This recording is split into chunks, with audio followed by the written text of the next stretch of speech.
Get your filthy hands off my mother! Are you there?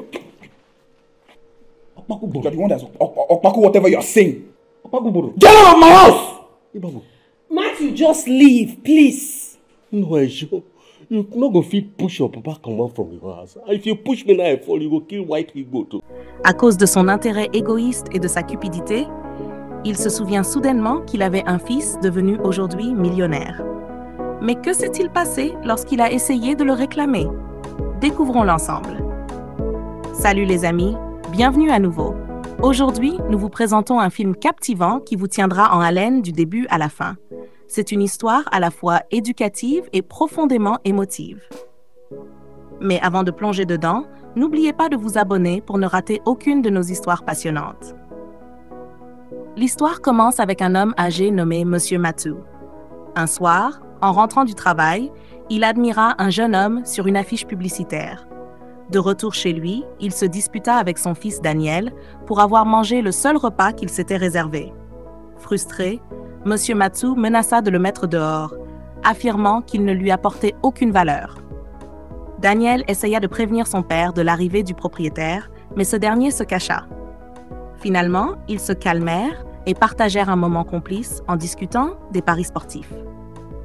Ce même soir, un jeune homme nommé Tobe faisait du jogging lorsque son cousin et manager, Anthony, vint le chercher. En route, Anthony lui rappela son emploi du temps chargé, soulignant les exigences de la vie de célébrité et de footballeur. À la maison, la famille célébra modestement le succès de Tobe en levant leurs verres à leur progression. Le lendemain matin, Daniel et son père regardaient un match de football sur le téléphone de Daniel. L'un des joueurs était Tobe. Pendant le match, ils parlèrent des gains de Tobe, qui dépassaient des millions de Naira. Monsieur Matthew fut choqué. Plus tard, il découvrit que la mère de Tobe était Dorothy Hayes, une femme qui avait travaillé pour lui autrefois. Il se souvint soudainement d'avoir rejeté un garçon qu'il avait approché des années auparavant. Ce garçon était-il Tobe? Que feriez-vous si l'enfant que vous avez rejeté devenait une star? Le réclameriez-vous ou garderiez-vous le silence par honte? Un matin, la sœur de Tobe, Princess, était au téléphone avec ses amis lorsqu'elle tomba sur une vidéo en ligne. C'était un homme prétendant être le père de Tobe. Lorsqu'elle montra la vidéo à Tobe, il fut furieux et voulut réagir, mais Anthony lui conseilla de rester calme, lui rappelant qu'en tant que personnalité publique, il devait peser ses mots. Quelques jours plus tard, Monsieur Matthew s'étonna que Tobe n'ait pas réagi à la vidéo. Ce qu'il ignorait, c'est que son propre fils, Daniel, était à l'origine de la publication. Daniel était mal à l'aise à l'idée que cela se retourne contre eux, mais insista pour que son père suive son plan. Un autre jour, Princess rendit visite à son frère. Ils partagèrent un moment chaleureux et elle l'encouragea à rester fort. Finalement, Monsieur Matthew et Daniel se rendirent chez Dorothy. Tobe n'était pas à la maison, mais Monsieur Matthew tenta de forcer l'entrée, affirmant qu'il méritait une place dans la vie de Tobe. Dorothy tint bon et le repoussa. Il la cria dessus, l'insulta et tenta même de lui arracher la montre qu'elle portait, jusqu'à ce que Tobe entre soudainement. Tobe éleva la voix avec colère, traitant Monsieur Matthew d'étranger qui ne s'était jamais soucié de lui. Il le rejeta publiquement et le mit dehors sans le moindre remords. Daniel, qui essayait d'avertir son père par téléphone, le consola après l'humiliation et l'encouragea à réessayer avec plus d'insistance. Tobe, bouleversé, réconforta sa mère. Il appela Anthony pour lui rapporter l'incident. Mais Dorothy conseilla à son fils de rester concentré, insistant sur le fait que cette distraction ne valait pas son temps. Et vous, que feriez-vous si vous étiez à la place de Tobe?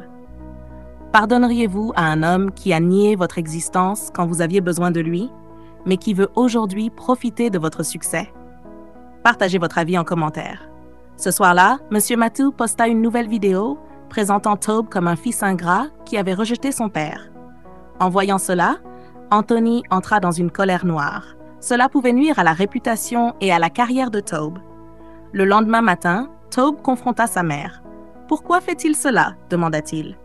Dorothy répondit « Parce qu'il veut récolter là où il n'a jamais semé. » Anthony suggéra de publier un communiqué avec des faits pour rétablir la vérité.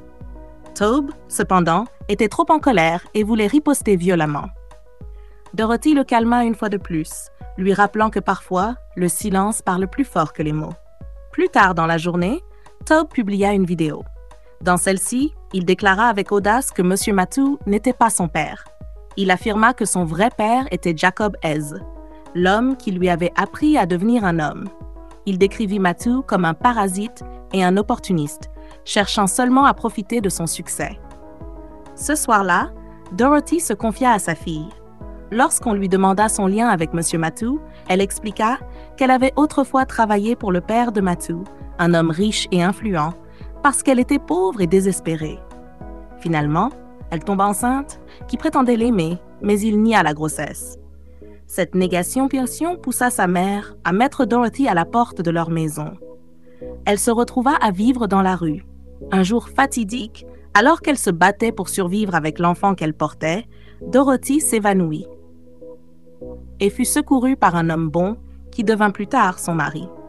En grandissant, Taube finit par découvrir l'existence de M. Mathew et tenta de le contacter. Mais le rejet et les paroles cruelles de Mathew faillirent briser Taube.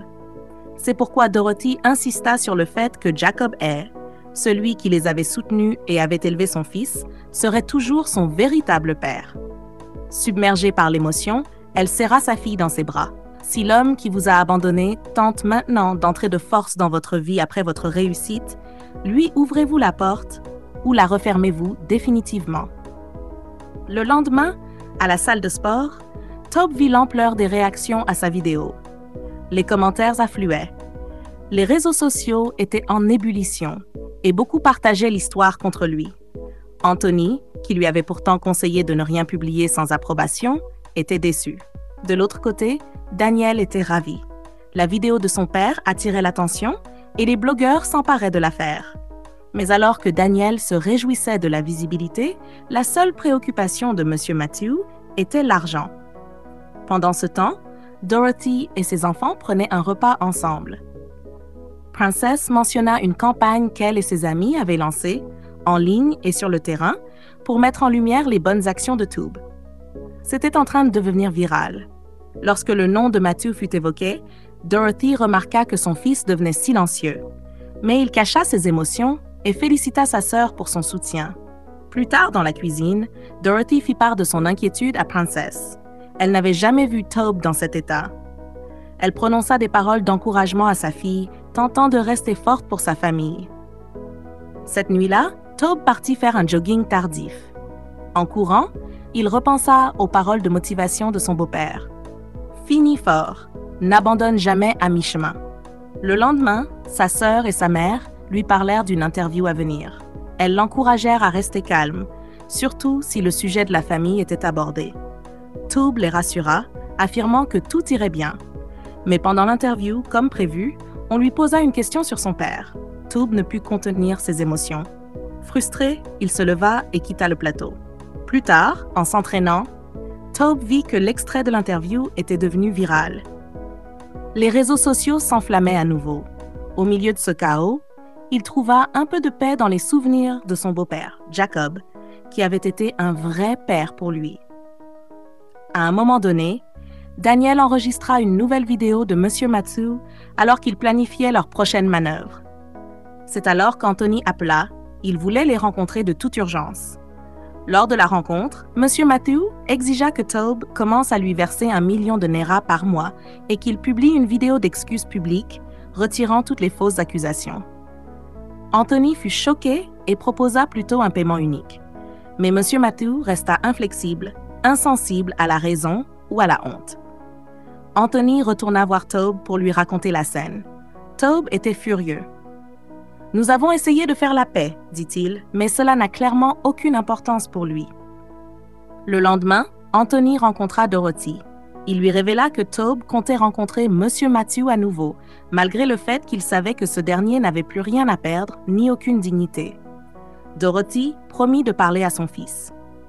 Après avoir préparé un repas, elle alla le retrouver. Au début, Taube refusa d'écouter, mais Dorothy parla fermement, expliquant les dommages potentiels sur sa carrière. Finalement, il accepta de rencontrer Mathew, à condition qu'elle vienne avec lui. Mais Dorothy, remplie de colère, refusa. Malgré cela, elle réussit à le convaincre d'y aller et de gérer la situation avec sagesse. Si vous étiez à la place de Tobe, accepteriez-vous de rencontrer l'homme qui vous a abandonné et humilié, juste pour protéger votre carrière? Ou vous éloigneriez-vous, sachant que parfois le silence en dit plus long? Dites-nous ce que vous en pensez en commentaire. Tobe et Anthony se rendirent chez Monsieur Matthew. Après avoir écouté les demandes scandaleuses de Matthew, Tobe posa ses propres conditions, mais Matthew refusa. Il se mit à insulter Tobe, et la situation dégénéra en un échange de paroles dures. Finalement, Tobe et Anthony partirent, balayant les menaces de Matthew comme étant sans importance. Sur le chemin du retour, Anthony était visiblement frustré. Il réprimanda Tobe, lui disant qu'il gâchait toutes les chances qu'il leur restait. Pendant ce temps, Daniel encourageait son père à rester fort et à ne pas abandonner. Même si M. Matthew commençait à perdre espoir, Daniel lui assura que tout finirait par tourner en leur faveur. Alors les amis, pensez-vous que Daniel et son père obtiendront vraiment ce qu'ils veulent en utilisant la manipulation et le mensonge? Attendons et découvrons ensemble. Quelques jours plus tard, les médias étaient remplis d'histoires scandaleuses à propos de Tobe. Les blogs et les sites d'actualité répandaient toutes sortes de rumeurs. Anthony reçut un appel d'une personne qui lui promit que la situation serait réglée. Il essaya de rassurer Tobe, mais celui-ci resta silencieux et distant. Ce soir-là, Tobe alla faire un jogging pour se vider l'esprit. Il repensa à un moment où Jacob, son beau-père, l'avait consolé et lui avait promis de toujours être à ses côtés, quoi qu'il arrive.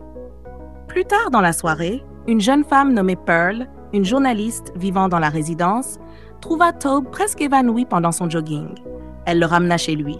Dorothy, sa mère, lui en fut reconnaissante et la remercia chaleureusement. Pearl lui remit une carte, au cas où, et Tobe raccompagna la jeune femme pour éviter toute conversation. Le lendemain, Anthony examinait certains documents de Tobe, ceux utilisés pour garantir sa place dans le club de football. Il réalisa que s'il ne pouvait pas fournir certains détails clés, Tobe risquait de gros ennuis. Au téléphone, Anthony promit de faire tout son possible pour arranger la situation. Pendant ce temps, Tobe était complètement abattu. Sa mère s'en rendit compte et s'inquiéta énormément. Elle se blâma elle-même, mais Tobe l'arrêta. Ils regrettèrent tous les deux que Jacob ne soit plus là. Lui aurait su quoi faire. Tobe était bouleversé, voyant tous ses efforts s'effondrer. Plus tard, déterminée à aider, Dorothy prit la carte de Pearl et décida de la contacter. Elle avait le pressentiment que la jeune journaliste pourrait être la clé de la vérité. De son côté, Tobe s'enferma dans sa chambre, perdu dans ses souvenirs de football avec son beau-père, l'homme qui l'avait véritablement élevé. Les jours passèrent. Anthony et Princess essayèrent de le convaincre de manger ou de sortir, mais il refusa. Puis, un jour, il entendit une voix familière dans sa tête. C'était celle de Jacob, l'encourageant à rester fort et à ne jamais abandonner. Motivé, il rejoignit sa sœur au salon. Peu après, Anthony et Dorothy s'assirent avec Tobe et lui annoncèrent une bonne nouvelle. Son nom avait été blanchi. Grâce au talent d'enquêtrice de Pearl, ils avaient pu découvrir la vérité et exposer les mensonges. Désormais, quelle que soit la décision que Tobe prendrait concernant M. Matthew, elle serait respectée. Et le monde comprendrait. Tobe était stupéfait et soulagé. Daniel fut arrêté. M. Matthew, désormais seul et brisé, regretta tout. Son amertume et sa cupidité lui avaient coûté son fils, l'amour et l'héritage qu'il avait autrefois la chance d'embrasser. Un jour, Tobe fut invité à une nouvelle interview. Lorsqu'on lui parla du pardon, il livra ses mots finaux. Le pardon ne concerne pas les autres. Il vous concerne vous. La haine peut vous ronger de l'intérieur.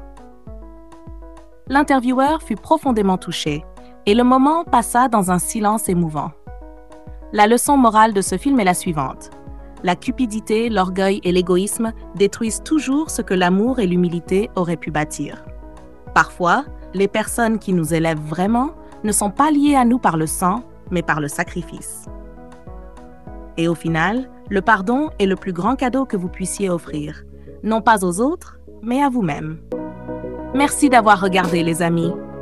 Si cette histoire vous a plu, n'oubliez pas d'aimer, de partager vos avis en commentaire et bien sûr, de vous abonner pour plus de films captivants de notre part.